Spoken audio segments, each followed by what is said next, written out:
Welcome to Feminine Roadmap Podcast. I'm your host, Gina-r-Farrar. Each week, I bring you an inspiring conversation to help you navigate the challenges and changes of midlife so that you can not only survive, but thrive in your second half.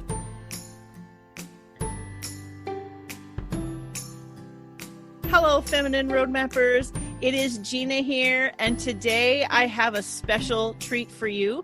This is the first time I am having a group podcast. This is the podcast version of The View, if you will.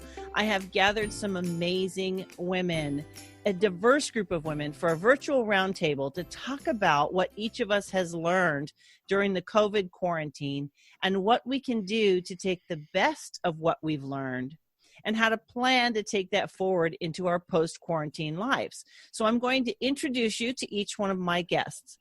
First up is Caroline Sormus. She's a lifelong Chicago native of Greek American heritage. She's married to John for 29 years, stay-at-home mom of 3 boys. She loves gardening, fitness, and journaling, among other things. Caroline, thank you so much for saying yes to me today. Thanks for having me, Gina. I'm so happy to be here. And my second guest, Nina Sossamon-Pogue. She's a former world-class gymnast, an award-winning TV news anchor turned author. Nina, thank you so much for being here today. Thank you so much for having me. And Gabrielle Windsor is a digital strategist. She has been digital since 1998. She's a thinker, a seeker, and a believer. Thank you so much, Gabrielle, for being a part of my girl gang today. Thank you, Gina. So glad to be part of your girl gang. And finally, I have Val Brown. She's an Emmy award-winning TV producer. She's the founder of Visual Bridge Communication and host of the podcast Camera Ready with Val Brown. Val, thank you for coming on today. Good to be here, Gina. Thanks for having me. My pleasure. So I found this quote yesterday, which was perfect timing for our conversation. It's, "I am not what happened to me. I am what I choose to become," by Carl Jung. And I really wanted to focus in this conversation about how I'm going to show up post-COVID. There's so much conversation about the fear. There's a lot of anxiety. And today we want to have a conversation about, yes, those things are true. And yet there's always a silver lining. There's always something to look forward to. And so I really want to talk about this idea of lack versus gift. I really want to talk about the perceived loss of freedom, but then what have we gained from this time as well? So what I'd like to have each one of you do is just real briefly, where were you when it dawned on you that this was going to become something to impact your life in the way that it has?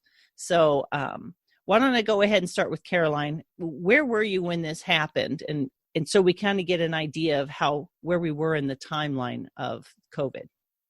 So I think I should start off by saying I'm a little bit of an anxious traveler to begin with. I have a little bit of travel anxiety, and I was headed to London to visit my 21-year-old son who was studying abroad there.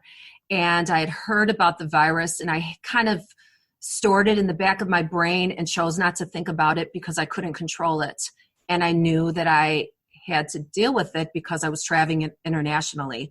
So I kind of went about my business, and my husband and I went on our trip, and I journaled about it, and I thought about it, and I decided I wasn't going to let it ruin my time with my son. And we had 3 stops planned. It was London, Paris, and Rome. And by the time we were getting ready to leave, the virus had hit Milan.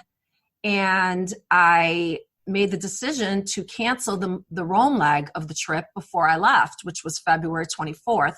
And I had quite a few people saying I was overreacting and why'd you do that? And long story short, by the time we got to London, things were pretty serious already and starting to unravel in Europe. So I was a little freaked out. My vantage point of the virus hitting, I was there, not home. The coronavirus task force was being formed, and I was watching that every night on CNN, and I was just all the more frightened because I wasn't at home. Wow. So that's how it started for me. Wow. How about you, Miss Nina?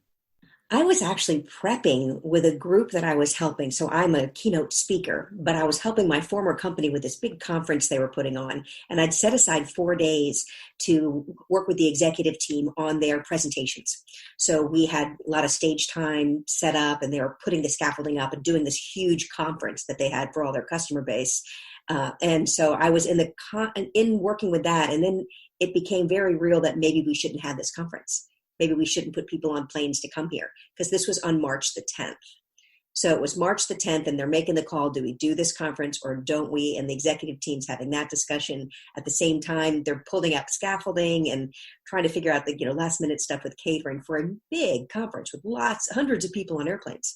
And so it became very real very quickly, because we had to pull the plug of the conference, make the conference virtual, cancel everything. You feel bad because you're canceling all that catering for your local economy, all the hotels for that local economy. It just, all of that. So it became very real, very fast. And what became neat about it is the opportunity it created, because we took all the executives, put up cameras, shot all their content, and delivered it virtually. So we did it. The event was supposed to be the next Tuesday, the 14th, 15th, 16th. So we took it all, we shot it all, we produced it all, we pushed it out on those days. But we worked nonstop for about 6 days to make that happen. So it became very real, very fast. And I didn't have time to really think about all the pieces. I had my own kids to figure out where to put all my kids and things too, but that's where I was. Awesome. How about you, Miss Val? What was going on in your life when you realized what was going on in the world? Like how intense it was? Well, nowhere near as dramatic as Caroline or Nina. I've been in sort of a bubble this past year since my life partner passed away, and so I've had sort of a quiet routine where every afternoon I get out and go walk on the beach with the tides, and it's a very, very healing place to be. And I started noticing and hearing in the news what was going on, and I was thinking, well, I'm safe. I can come to the beach every day still, because California clamped down. We were one of the first states, I think we were second state after Ohio, to really say, hey, you can't go out. So it was on March 19th, which was actually John's birthday, that they said, hey, you got to stay home. And I was like, all right, well, I can still go out and exercise, because that was one of the things that they said they could do. No, they closed the beaches.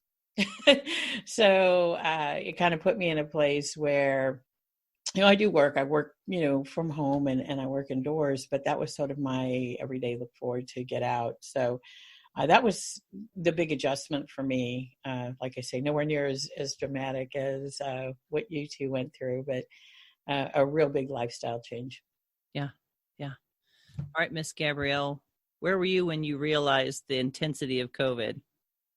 I think when I realized the real intensity was I had already chosen to work remotely, and I let my clients know seems wise to just work remotely and make sure that we're not exposing one another to germs and things.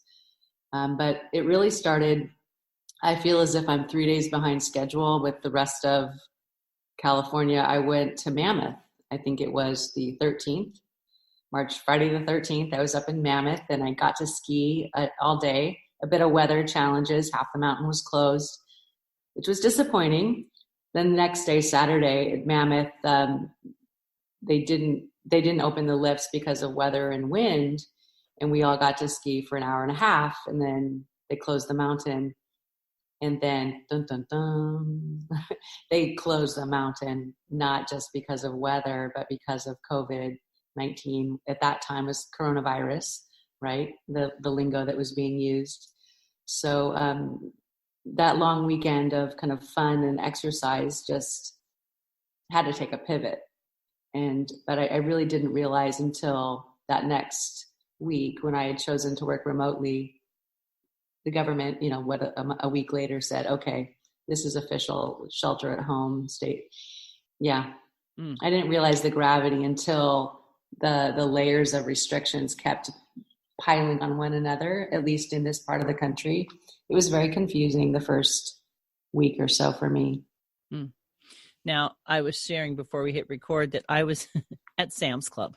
And I was so irritated because I literally couldn't even, there was the randomest things you couldn't find.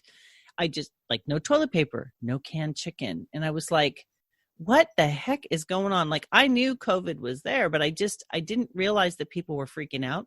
Like I missed the freak out bus completely because I said to my family, we have the same number of people living in our area. We have the same number of grocery stores. We have the same rolls of toilet paper we've been using our whole lives. And now all of a sudden people bought all the toilet paper. So for me, my personality was like, this is the dumbest thing ever. Not the virus, but how people were handling it. And so that set me off on having to cope with my own personality and being irritated and like not going back to Sam's Club because I couldn't take it. I couldn't take the dynamics that were going on. And so I started thinking, how can we go through something like this?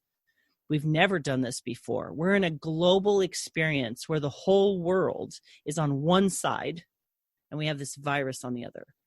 And so it's very much the first time I think that as a world, we're all experiencing the same thing. We're watching people around the world handle it. Like I've seen Italy do such amazing things. You have all these videos on social media and they're projecting films on the sides of movies. Everybody's out on their balconies dancing together. And I'm seeing all these spots of light. And I thought, what if we had a conversation about, we know that it's happening. We can't control it, but we can try to control ourselves, I guess. But let me just start the conversation with, we have two ways we can come at this, with an attitude of fear or an attitude of love. So it can be lack or it can be gift, right? It can be more or it can be less. And we're going to be anywhere in a continuum in that. So Nina, you wanted to share a great term that you heard. So why don't we kick it off with you? I really want to share some light in the midst of this very challenging time. Yeah, and I'm my topic that I speak on is resilience. So I've been talking about this a lot, but the term that came to mind when you were talking just now about how the globe is all of us are in this together. Maybe this is a term that's been around, but it's not one that I had heard. But it was collective grief. And the concept of collective grief. And then if you look at the stages of grief, we all went through first the denial, which is early on, this virus isn't going to affect me. It's not really happening. Then there's the anger. You're making me stay at home and taking away my stuff, my activities. Then there was the bargaining. Oh, if I social distance for 2 weeks, we're all going to be okay. And then there is the sadness. I don't know when this is going to end. What if I lose someone? And then you get to this acceptance. And I think as we look at where the brightness is, the power in grief is in the acceptance piece. So I think as a globe, we're all going through these different stages at different times. But once you get to the acceptance that, okay, it never gets to be like it was before, but what is my new norm? What can I do right now? I can wash my hands. I can stay inside. I am safe and I have food to eat. That whole acceptance piece is really where the power lies. But this term collective grief, to think that the whole world has experienced these different stages at different times, I just thought that was fascinating. Yes. And I think it draws us together. And so let's talk a little bit about that idea of the grief. What is it that we have each felt like has been a loss, and how can we spin that to that hidden gift? Because you all know that diamonds become diamonds under pressure, right? So the world is under pressure, and how do we want to come out of this? Do we want to shine bright like a diamond, or do we want to come out broken? Go ahead, Well, Beth. one of the things that Nina, thank you for bringing up the stages of grief, because I'm all too familiar with that. That's been my life for quite many months here. And what occurs to me is it's a process. It's a cycle. It doesn't happen in a linear fashion where we may go back to that bargaining, or where while we're in a place of acceptance. And I've talked to a lot of my friends, and Gina, when you're talking about, is it a gift or is it lack? When people talk about how much they love having dinner with their family again and going out on walks, I see this in my neighborhood where they're just, people out walking that I didn't even know are my neighbors. that gift of togetherness. This is such a rare gift to the world, to be able to stop and get off the gerbil wheel and to take a look at our lives and what's going on. And so what really occurred to me was, and in moving through this phase in my life, is, what do we take from this being in this furnace right now, and take it out to the other side, where we say how I show up is going to be a piece of how the world reshapes itself. So from our collective grief, how do we collectively come forward, and how do we show up that represents what we've learned? And for me, I'm really taking this as time to look at the story that I'm telling myself about where I am in life right now, and some choices about the story I'm telling. And it could be, as you said, it could be a story of lack, or it could be a story of love. And I will tell you, I am so grateful for the people that are in my life, for having a roof over my head, for, having, time to read and reflect and solace. So I just looked at it from a little bit more of a standpoint of how can I use this time to, be more aware, but then also think about what is it that I can take forward and help the world heal. As you talk about how I show up is how the world is going to reshape itself, which is a really great soundbite, because we've all heard of that butterfly effect, right? There's a butterfly in the Amazon. It flaps its wings and it creates an effect, right? It can affect weather and it affects different things. And I feel like this conversation is a butterfly, and the way we flap our wings, that's the effect we're going to get from it. And so the conversation really is about just what you said. How I show up is how the world is going to reshape. So each one of us gets to be that independent butterfly. Like I said, the Italy videos, they were flapping their wings in such a positive way. It was enlightening to think of how can we bring joy to a difficult season of life. Caroline or Gabrielle, do either one of you have something you want to add to this? I was thinking that for me personally, my life hasn't changed that much because I'm home, and I had kind of like redirected my focus in recent years of like a quieter life and slowing down a bit. The kids are gone, more self-reflective, focusing on myself more. And I kind of feel like I've been thrown for a loop in that I'm back. My life feels like I'm back 5 years ago. I have a full house again. 2 of my 3 kids are back. So I've kind of undoing what I'm having a hard time walking backwards and finding my old self, which has been a journey. So how will I come out on the other side? I hope I'm a little more flexible and, kind of proud of myself that I'm back doing what I did before. But it's just, I don't know. We can't be the same people when this is over. We have to be better. And I'm trying to figure that out, how I'm going to be better. I'm still working on that.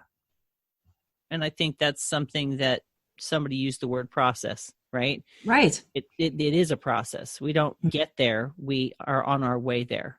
Right. Right. Right. Gabrielle? Well, a lot of topics have been brought up from grief to how we show up to butterfly effects. I definitely was kind of enamored with the concept, right, of collective grief.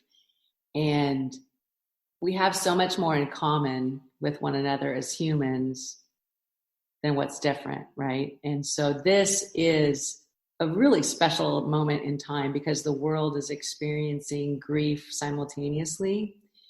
And each of us have our life stories and our seasons of grief, whether it's death or divorce or career stumbles. So it's really, really interesting. I know from my own moment and season of grief of going through a divorce, I came to the realization, oh my goodness, there's so much pain and grief in the world. And I didn't really understand, and it didn't really resonate with my heart until I had a very large scoop of my very own pain. So I think and I've been dealing with that for a few years now, and I'm on a journey.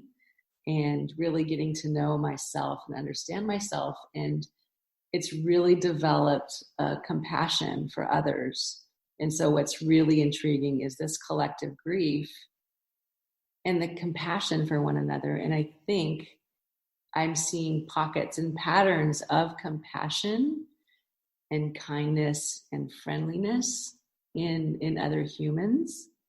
As I venture out to the grocery store, or I'm hiking, I'm biking. I live in California, and I'm really enjoying. I've even walked in the rain. I grew up near Seattle, so people think I'm mad to be out getting wet. I'm not sugar, I won't melt. But the other idea here is not only collective grief, but this idea of beauty from ashes. It's from Isaiah 61, where it is possible, and the suffering does have a purpose. And I certainly don't understand everything, and that's okay. I come to understand that I can only control myself on a good day. And I'm certainly not God. I certainly don't have the cosmic intuitiveness to understand why all of this is happening. But I also trust that somehow beauty will come from the ashes of this shared experience. So let's move in that direction a little bit. Let's talk about that butterfly effect. I think that we're all, but this is Nina, I think that we're all going to have our stories. And this butterfly effect is something that it's a different way to look at this thought I've been having. So, you know how we all have, I'm sure at our age, we all know where we were when 9/11 happened. You know, you go to coffee or something, and then the conversation turns to that. Where were you? You know, I think this is one of those where were you moments. So 5 years from now, we'll all be having coffee and out in the world again. We are going to get there. We're going to be out and about and grabbing a beer with friends, or having coffee or grabbing wine with our girlfriends. And the conversation's going to turn to, where were you during the pandemic of 2020? What did you do? How did you get through it?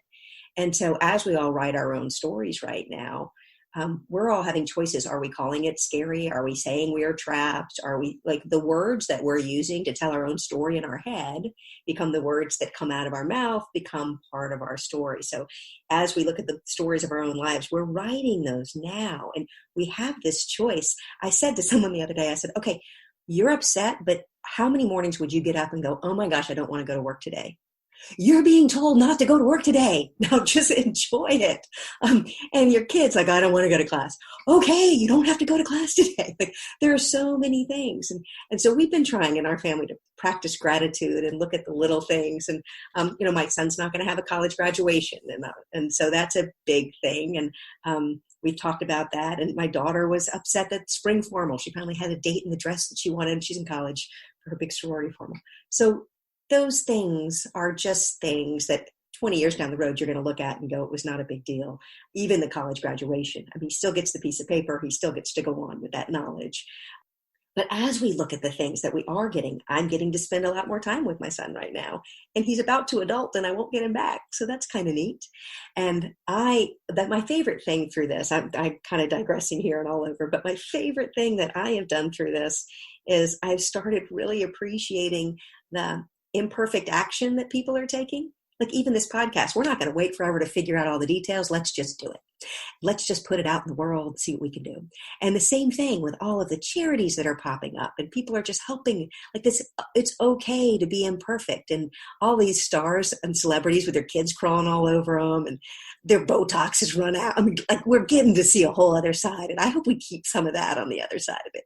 Because I think it's kind of fun to see, like, behind the curtain. We all are behind the curtain now. So there's that piece of it that it's a good, it's not real deep and meaningful, but I hope we keep some of that. What else on this butterfly effect would you ladies like to see from what you're gathering? What are you learning, and what would you like to see going forward? I've actually enjoyed, like, my sister is kind of a workaholic and puts in very long days. And I've enjoyed watching her relax and slow down. And she actually told me this morning, if I could retire today, I would. That's a big step for her. Another friend of mine, has been in hospitality and works long hours, and she was furloughed and was real upset. And then she lost her job, and she's okay with it. I mean, I think that's really, I'm really happy to see this change in two people in my life. And, you know, everybody's kind of slowing down. That's a good thing. We all need haircuts, right? Everybody's hair, it's kind of funny. I'm looking at my son, his hair's like, it's good. We're all kind of unraveling, and that's a good thing. We're real. Everybody's kind of, I like that. Yeah, unraveling. I think it has been a little bit of an unraveling for each one of us, right? It has kind of untangled maybe some of the tangles that we didn't know how to untangle. Now we're forced to let it loosen up a little bit. And I think that's an important point is, what did we think was so darn important? What were we so up about? And now it's like you have no choice. And you're like, oh, really? Was that really the thing that I let myself get my panties in a wad over? Like, what was that all about? And kind of get, at least for me, right? Oh my gosh. Yes. Nina's pointing to her fingers. I cannot tell you how many of my friends are posting pictures of horrible fingernails. And I'm like, oh, I'm so glad I'm lazy. I don't have to worry about that. But it's like hair color, eyebrows. I never even thought about Botox. Oh my gosh, that's a whole nother. I don't do that. I'm not judging it. But man, if you're used to that, that would be a little bit of a shock. You can't go back. All right, Miss Val, I know you've got something to share. Oh, I just wanted to it makes me think about, there's a quote from Shakespeare, nothing is either good or bad, but thinking makes it so. And so going to that whole thing about choosing how we look at this, I've thought about that. It has been pouring rain in Southern California for a good portion of this time. So it's made it a lot easier to stay inside. And when I think about the opportunity, it was Monday morning and it was raining, and it was exactly that. How many times we wish we said we could stay home on a rainy day Monday, and people are getting to do that. And that equalizer that, you're saying, yeah, we all do need haircuts. And I think it just is helping us rediscover our humanity and how we are more alike than we are apart.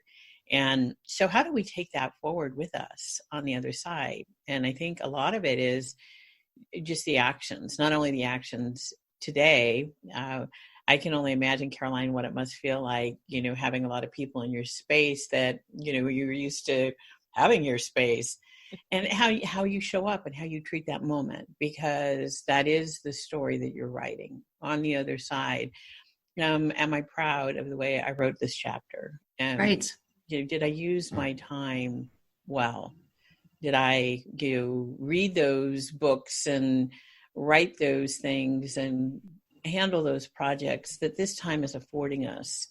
And, to really be present and be with one another. So I just think that piece of rediscovering our humanity through this gift of time is what the butterfly effect is going to be on the other side. Wonderful. Miss Gabrielle? I think riffing on that idea of unraveling reality, humanity, I think is a good one, right? What comes to mind is the vulnerability piece. And the reality is none of us have it all together. And it really is beautiful to be able to show up and be truthful and integrated, right? The outside matching the inside. And that's the journey that I'm on, and trying to understand that. And so now in the world, there's so much that's so shallow and meaningless, and it's image driven, and it's just a reality, right? I know I struggle with image and perception, and it's really interesting to see those motivations right within my soul. So I think it's really interesting now. People are being real, and the facade is cracking, right, for many of us in the world. And in social media, there's this peek behind the curtain. I think it's a very good, beautiful thing to be real. And so I'm hoping that there is that vulnerability of what we're feeling and what we're thinking, and it's okay to come to the understanding that we're not in control, and to see the fear and the anxiousness and the motivations, right, of behaviors, and then say, okay, right, courage, right, is not the lack of fear, right? It's just moving forward and doing our best. So I'm I'm looking forward to that. I just love to find the people in life and in the world that are safe, where I can show up and be real and still be accepted. And so hopefully the world is becoming a bit more accepting of being real and vulnerable. So it's a good thing, I think. And hopefully we can hold on to it. Yeah. Taking that forward, finding that as the new norm. And yeah. Val, you made a comment about what words are we using? It's writing our story. And that kind of ties into what Gabrielle is saying about that authenticity, which is essentially what you were talking about, that congruence between our external world and our internal world that helps us to be authentic.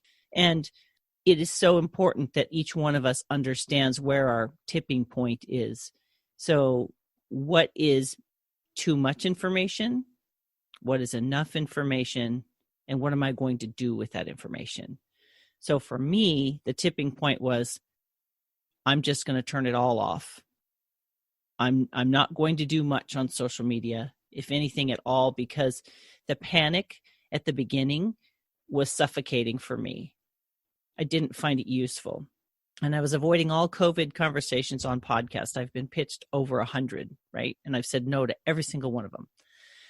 But the reason that this conversation was different today was because I wanted to have a real conversation around a virtual table with women who are experiencing it, and that idea of collective grief, that idea of we get to write the story, that idea of the facade dropping, right?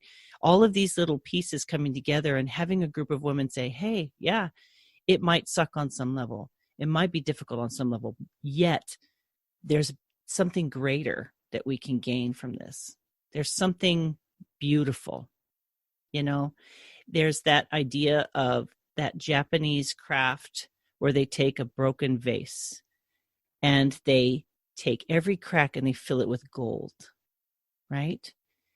And it becomes a new kind of beautiful.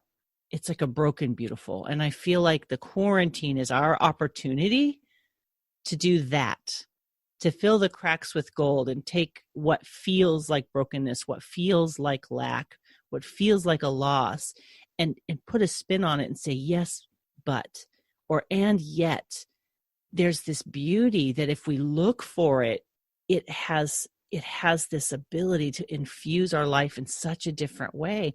And it gives us a perspective that we couldn't have unless we went through a global thing like this. Like, how could you even imagine, right, Nina? Yeah, well, none of us could have imagined it. I'm sure that none of us, the five of us really bright and high-achieving women, none of us woke up and our New Year's resolution was, hey, let's see if I can survive a pandemic this year. Like, no one was thinking that on January 1st when we set our goals out for the year, I'm pretty sure. So there's that whole, we're all having to do this reset.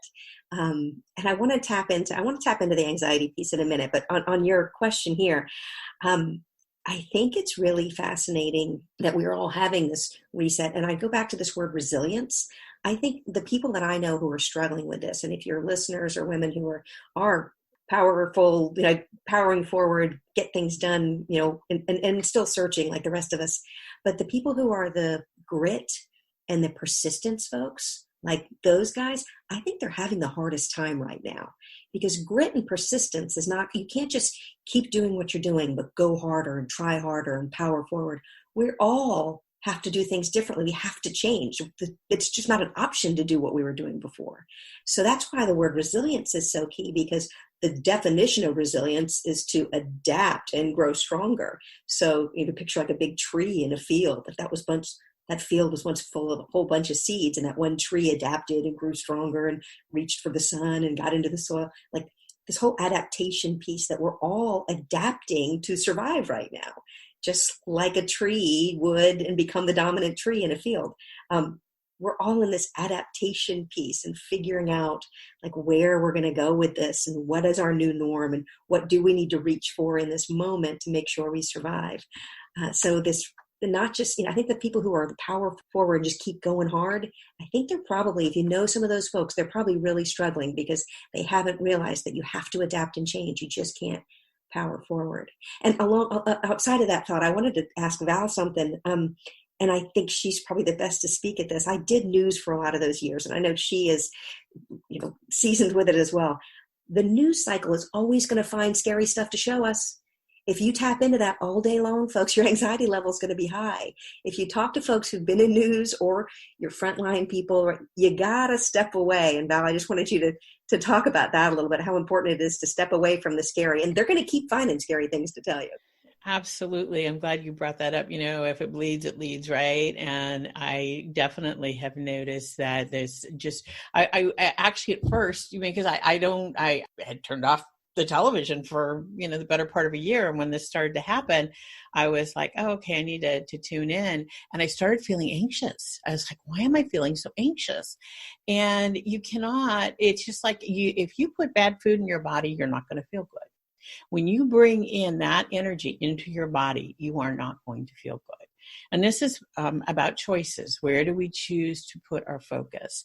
And so I did. I had to turn it off because it was affecting how I was feeling. So there are ways, you can check the CDC website. You can look at your local news, which is good because you know what's happening in your community. But I definitely agree with you that when you allow that to shape what you're experiencing, you are going to feel a lot more anxiety. So thanks for bringing that up. Great point. Yeah, and I think about the doctors and I think about the news people who are covering it. I mean, they know you have to step away from it every once in a while. You have to put some joy in your life. You have to smile. You have to take deep breaths and things.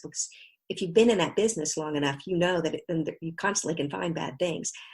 Doctors constantly deal with death.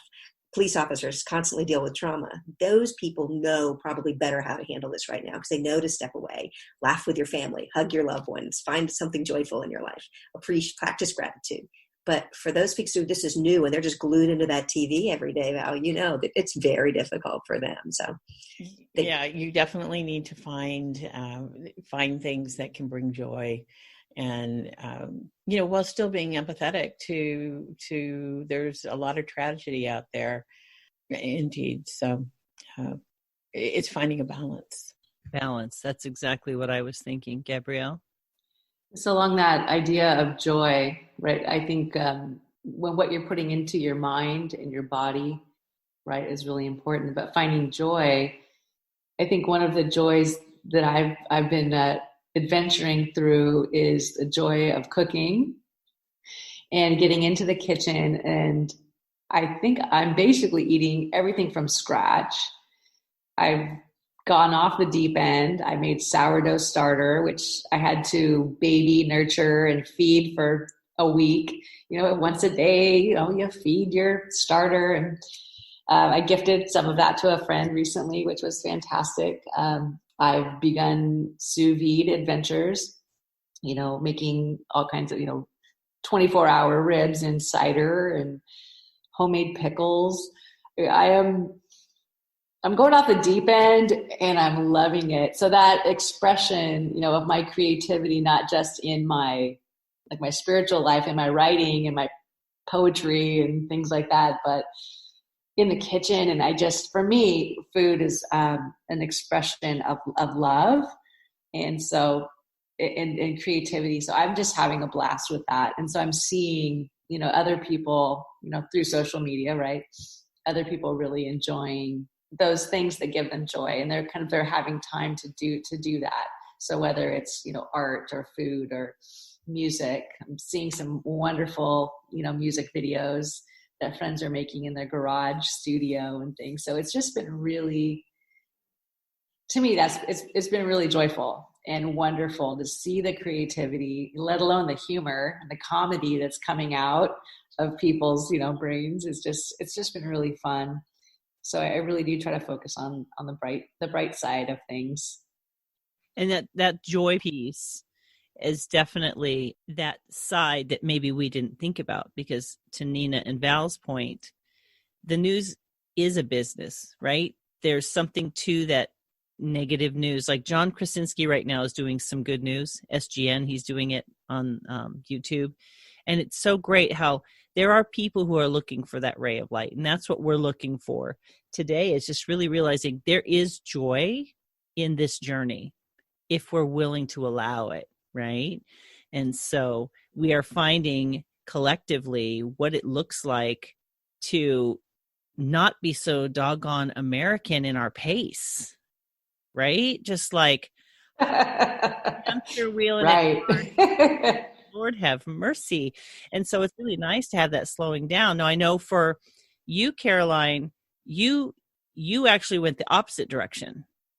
Right. Mine went slower, yours went faster. So what joy are you finding in that kind of shift instead of like everything stopped? Now you're trying to find your old normal, new normal.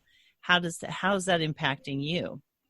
You know, honestly, I'm just kind of proud of myself that I found my old self again. You know, I'm so regimented, and I was just looking at my notes, and I was thinking to myself how I'm such a planner.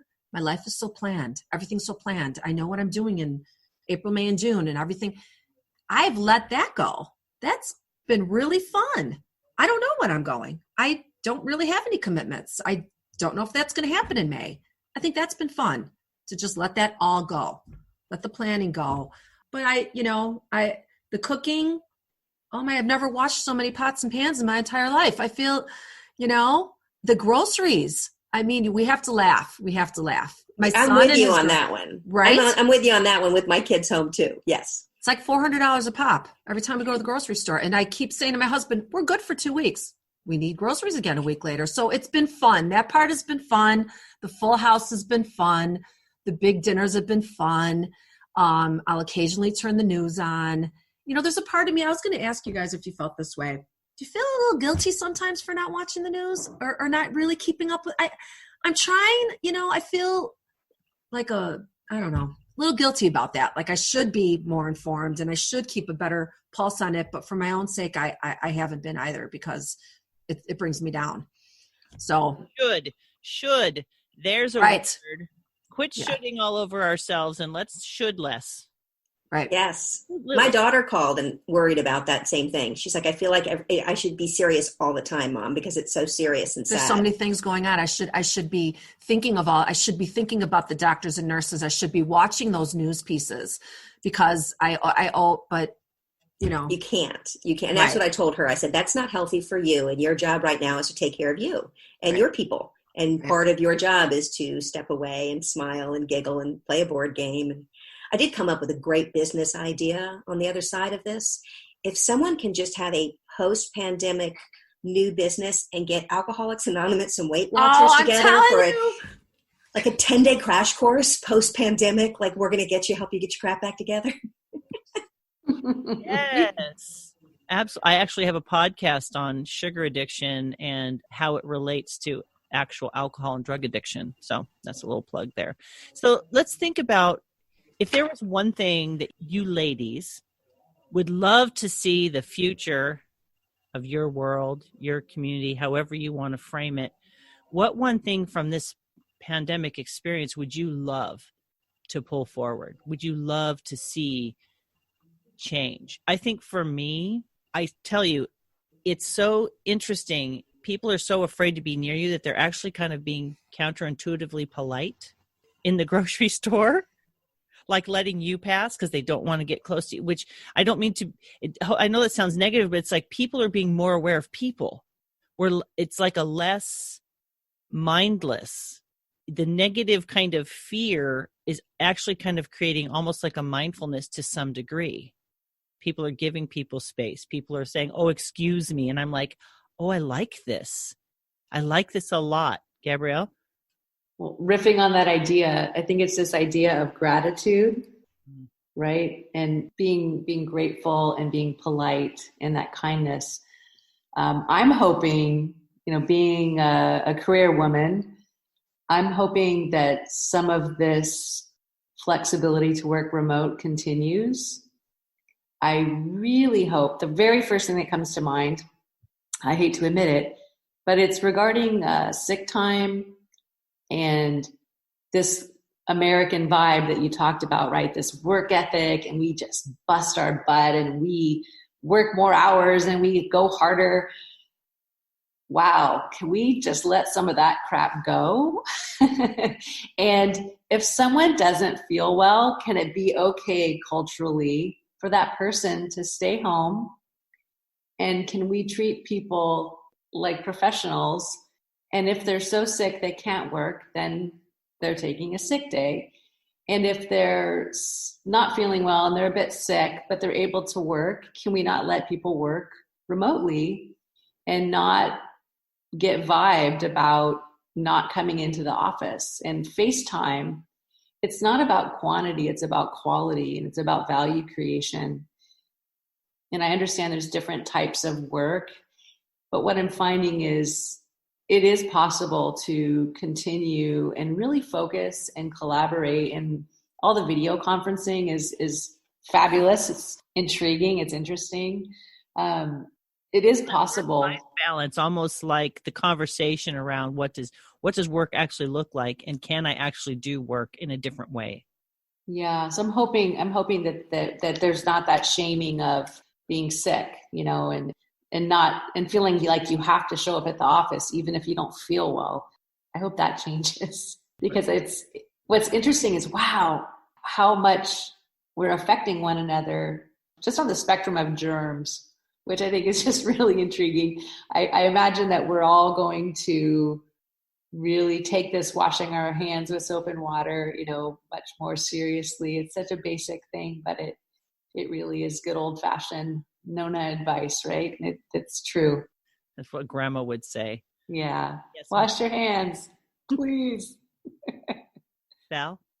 I want to take that one step further, because that really truly is my hope. And seeing my friends get to be with their kids and, those dinners, is to have the courage as we step out on the other side to ask for what we need, because it's been surfaced for us now for the first time.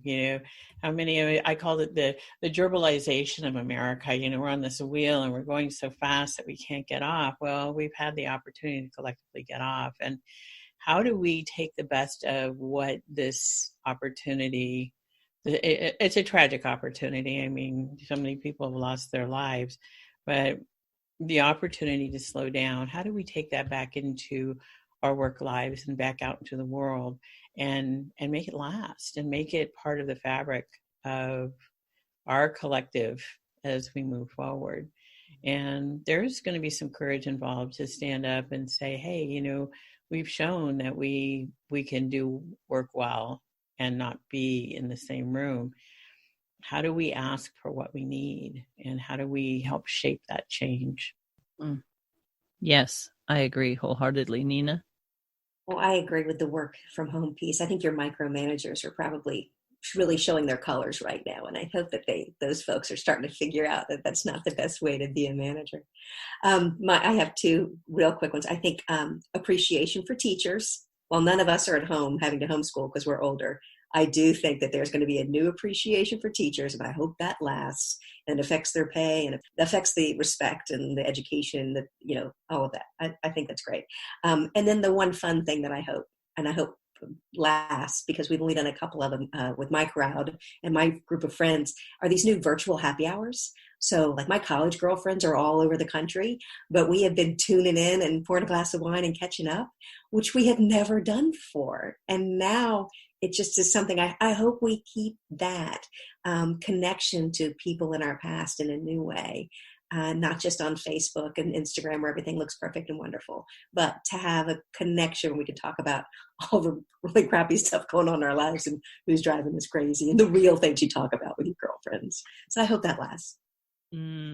I agree wholeheartedly with that connection point.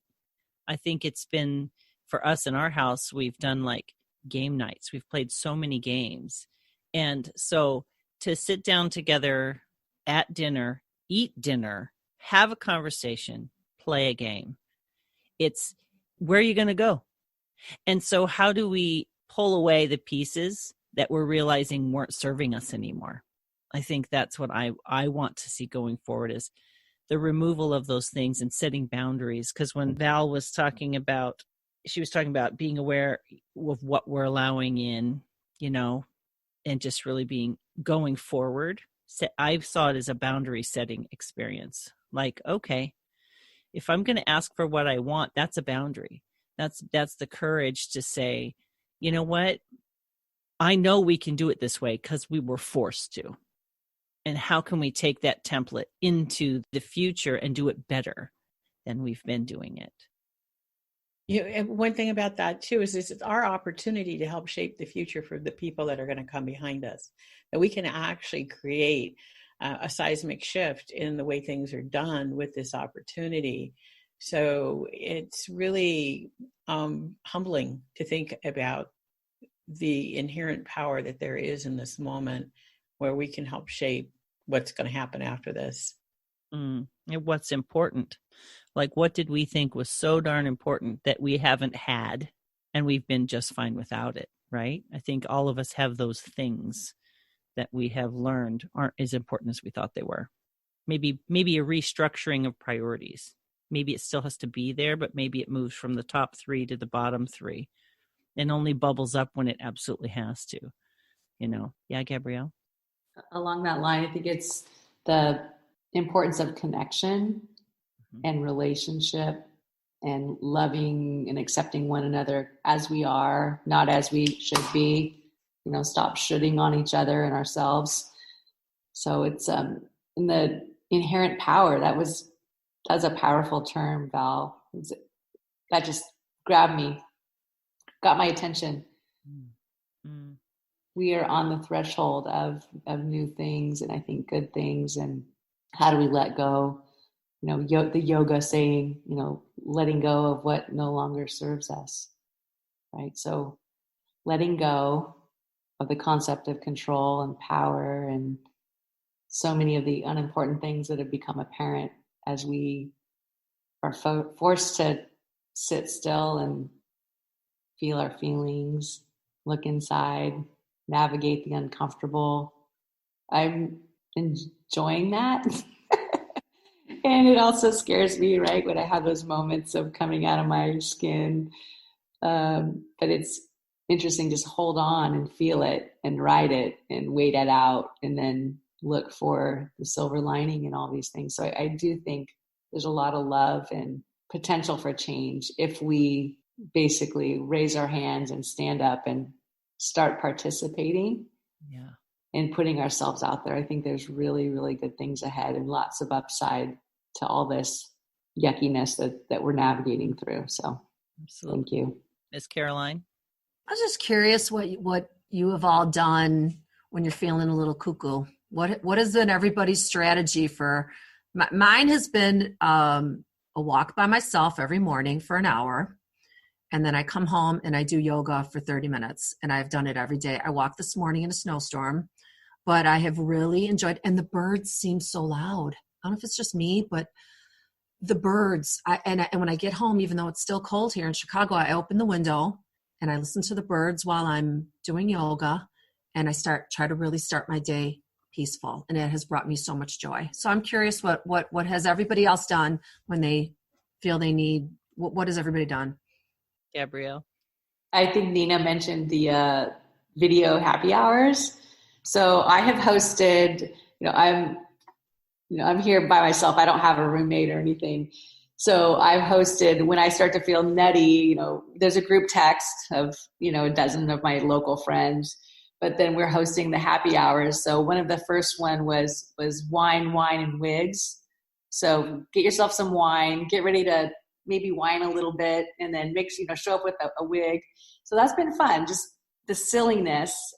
The first one was complete bedlam. Everyone's talking simultaneously and everyone's dying of laughter, and different wigs are showing up and things. So that has been a definite release valve, is reaching out and cracking jokes and just reminding each other that we matter to one another, that we're not alone. Yes, Miss Nina. Yeah, those are very fun. We also did virtual game night and played a few games with my husband's college friends, and we did foodie trivia last night. It was terrible. I don't cook like you folks do. I just eat, but I'm very impressed that you're doing bread.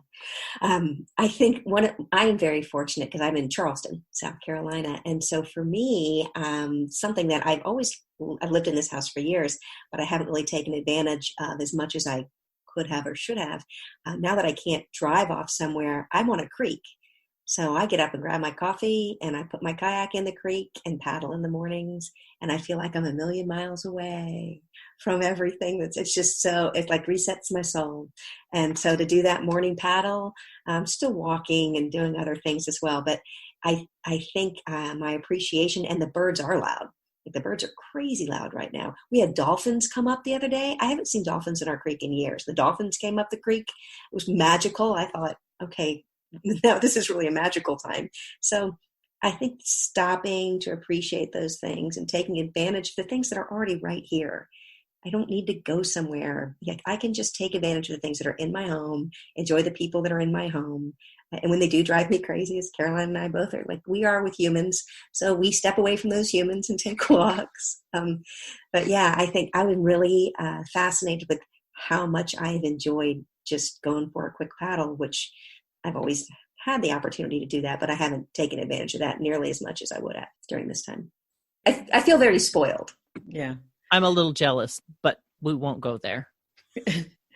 Well, it's so funny that the theme of birds is coming up because, they always do their thing. They've been there all along. We've quieted down enough where we can actually hear them, and they are louder. And like Nina, I've been really fortunate. I have an open space canyon that's part of where I live, and I'm responsible for keeping it up. And last summer it kind of got away and got full of weeds, and had to have somebody go clear it out. And this year I made a commitment that I wanted to help restore it to its natural state and get the weeds out of it and nurture the chaparral and the wildflowers and things that grow there natively. And so that's my therapy. Is I go out and pull. My minimum is 25 gallons of weeds a day. Last night I did 100 gallons, which I was pretty proud of myself. But wow, I must interject. Wow, that's amazing. Well, you want to know something? It's actually really therapeutic because you really are getting a close-up look at nature. Seeing the bugs crawl and just the way all these things have woven themselves together, and the different birds that are all just talking. They got a lot to say, and then just the sounds of the neighborhood, and actually feeling really, really grateful that I have a place to go where I don't have to get in my car and go drive. And it's really rediscovering, because it's been there all this time. I just have never really experienced it that way. So yeah, I think it's rediscovering what's right here in front of us, that we're always looking out somewhere else. It's like, what's here right now? So what's right here right now? So I'm really, really sad. We're already at the top of our hour. So in wrapping up, I want each one of you just to share real quickly a gift that you've gotten from this, and or a gratitude. Just share something, a final thought that would be an encouragement and maybe someone will resonate with. I'll start. I'm really grateful time has slowed down. I have really enjoyed the pace of life. I've seen it as a great big gift, and been able to just, like you said, I'm even seeing more stars. I think less cars on the road has created clearer skies. And so I'm just trying to be really present. So I'm really grateful for the pace of life personally. I'm trying to really soak it in while I have it. Let's start with you, Caroline. I'm grateful that my family of 5 that have all gone their separate ways are, for the most part, all back together again. And it took a couple days, but we're coexisting and we're living together as a family, and that brings me a lot of peace. I've been sleeping really well at night because everybody's under one roof except my one son, Peter, and that I've enjoyed that, and it's made my heart feel full, and I'm grateful. But I do wish we were having happy hour right now, the 5 of us. I really wish we were. That is actually after Can we do that when this is done? Yes, please. We're going to do this. We will do this because I haven't done that yet. So I'll have to make a mocktail. All right, Gabrielle. My gratefulness is around connection and realizing it, seeing it, accepting it, embracing it, and that seeing that reflected in my friends and my family. And there's that magnetic pull towards one another as humans, because we really are created for connection. And so I'm so grateful that we're feeling it and we're yielding to it and we're just embracing it. I think that's a beautiful thing that I'm really grateful for. Awesome. Ms. Val? It's, for me, has been remembering the power of choice, kind of going back to that thought, nothing is either good or bad, but thinking makes it so. And choosing, we have that choice between love and fear, and choosing love over fear. Awesome. And Miss Nina? For me, it's this gift of time.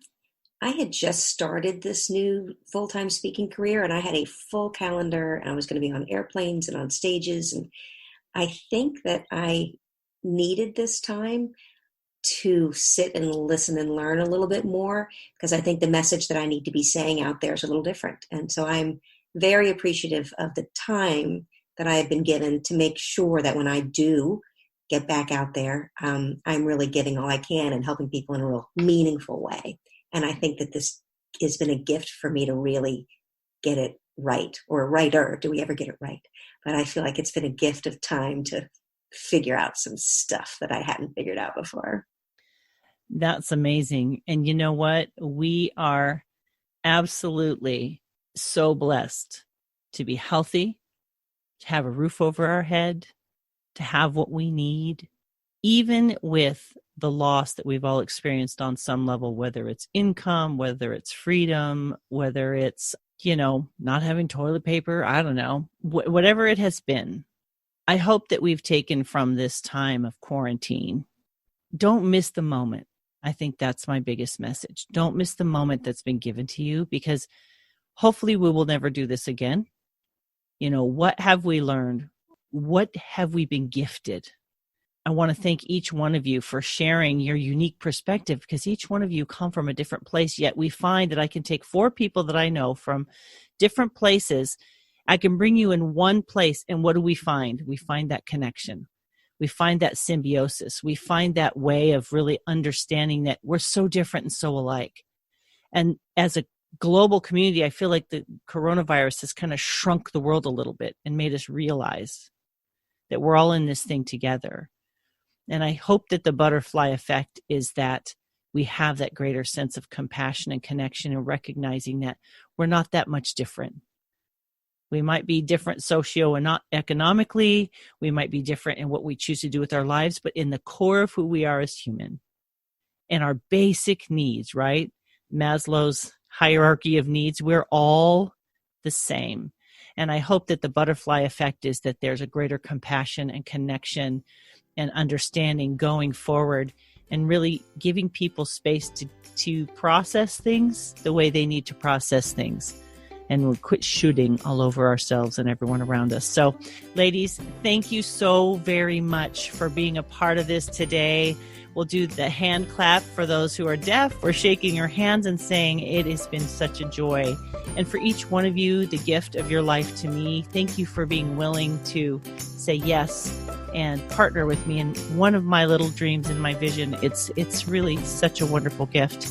And for those of you that are listening who have enjoyed this girl conversation, hopefully you're grabbing a cup of something wonderful and sharing this with a girlfriend.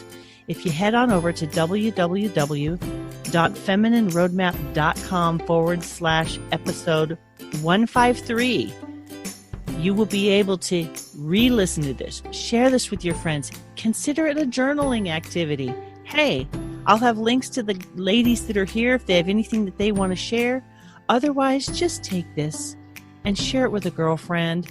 Do it virtually. Have your own discussion around what the gift of the coronavirus is for you. Have that butterfly effect. Start flapping your wings for the and yet. Share the joy, share the purpose, the connection, and dream of a better world, my friends, because as each one of us make those choices, so shall it be. Thank you so much for being a part of my tribe, for sharing with my girlfriends and I today. Take this forward, my friends. I look forward to sharing more joy and inspiration with you in the weeks to come. Take care, my friends. Bye-bye.